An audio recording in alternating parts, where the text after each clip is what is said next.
مفيش حد فينا بيحب انه يترفض، بس في الحقيقة انه ده طبيعي وكلنا مرينا بيه، لانه مش شرط الرفض لعيب فيه.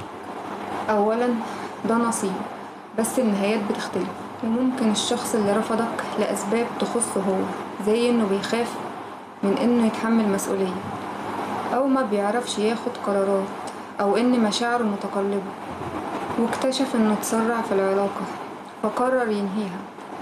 انت مش مصدوم من النهاية، لانك احيانا كتير بتتوقع انها مش هتكمل. انت بتتصدم فعلا من السيناريو اللي بيبرر بيه النهاية وكأنه حافظه، لانه مش مقنع بالنسبة لك. بس حاول تقتنع وسيبه يفارق، والزمن كفيل انه ياخد لك حقك او يعرفه قيمتك. وحتى لو معرفش فانت ربنا نجاك. اي كلام مش هيبقى مقنع بالنسبة لك. انت في الاول بينك وبين نفسك هتفضل تسأل بيرفضني ليه بعد ما علقني بيه؟ كان ناقصه ايه وانا كنت اكمل بيه؟ كنت لعبة ووقتها خلص، ولا الحب اللي بينا عنده رخص؟ ما بيردش على اسئلتي ليه؟